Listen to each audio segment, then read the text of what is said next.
A driver survived 6 days at the bottom of a ravine north of Castaic. That and more coming up. Hello, I'm Carol Rock with your SCV NewsBreak for Friday, September 30th.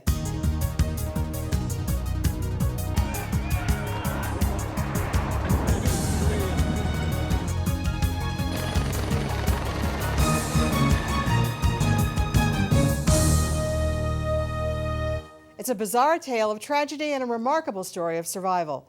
One man is dead and another is injured but alive after surviving 6 days at the bottom of a ravine north of Castaic. Leon Warden reports. 66-year-old David J. Loval of Lake Hughes is recovering at Henry Mayo Hospital Friday after a family member discovered him Thursday evening at the bottom of a ravine about 11 miles north of Castaic on Lake Hughes Road. We found out at that time with a statement from the party involved in the collision that he had driven off the roadway sometime on Friday the 23rd. Loval told emergency responders that he survived for 6 days by eating leaves and drinking creek water. The next morning, after staying in his vehicle overnight, he extricated himself from his own car and observed an additional car adjacent to his own. Looked like it had been there for a while. That vehicle was occupied by an unknown deceased male.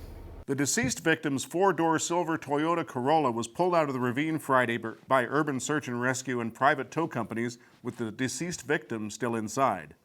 The terrain was deemed too treacherous for coroner's officials to rappel down to the crash site.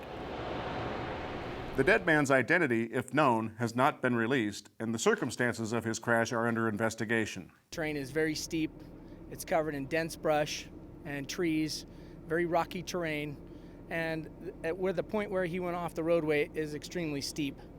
There is no way visually that you can see that other than from the air. Laval's children and in-laws had been retracing their dad's steps, scouring every nook and cranny of Lake Hughes Road from Castaic north to Lake Hughes in search of clues leading to his whereabouts after he went missing a week ago Friday.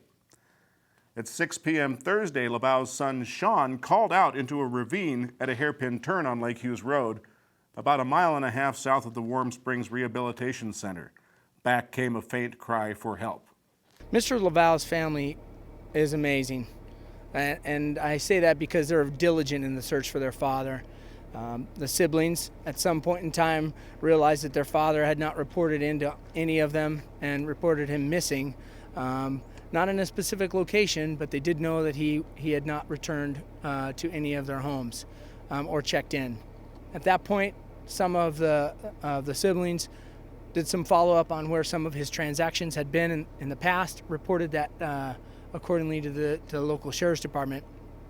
At that time, they knew that he had to be from point A to point B and began their own diligent search for him through this canyon road, starting at one end and the other at the same time. For SCV TV, I'm Leon Warden. Saugus resident Anthony Vincent Zito was named as a defendant in a 36-count federal indictment for conspiracy and fraud involving aircraft parts in interstate commerce and mail fraud. The grand jury alleges that Zito and his 5 co-defendants, employees of WECO Aerospace Systems, did not use FAA-approved equipment or procedures to repair aircraft parts, and in one case used a paperclip to repair an aircraft component instead of the proper equipment. If convicted, he faces federal prison and a significant fine.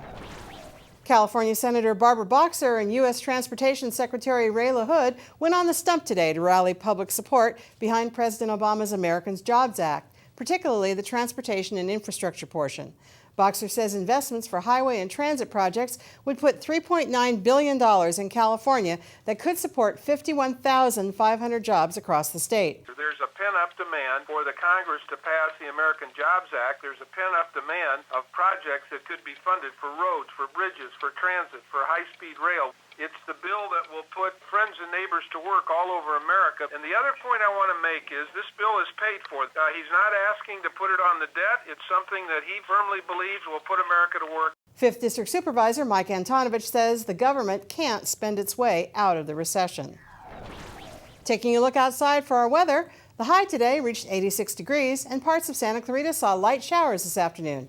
We still have chances of thunderstorms lasting through Saturday night. Next week, things will start to cool off a bit and more rain could come our way on Wednesday. Santa Clarita residents are invited to put on their walking shoes and dream of a better life for American veterans by participating in the 3rd annual American Dream Walk, Saturday, October 15th in Pacoima. The walk, sponsored by Habitat for Humanity, will raise funds for the SCV Homes for Heroes program. Sarah Stephan from Habitat for Humanity, Santa Clarita, described Phase 1 of the SCV Homes for Heroes program called Brush with Kindness. We will rehabilitate, refurbish, and modify their home. And this is veterans with disabilities, older veterans that have new disabilities, maybe families of the fallen, or people who just have homes that just need a lot of work, and due to certain situations from returning to war, they can't manage to afford to do the necessary upkeep to their home. Former LA Dodger great Steve Garvey will serve as Grand Marshal. For more SCV news, log on to hometownstation.com or scvnews.com. Thanks for watching. I'm Carol Rock.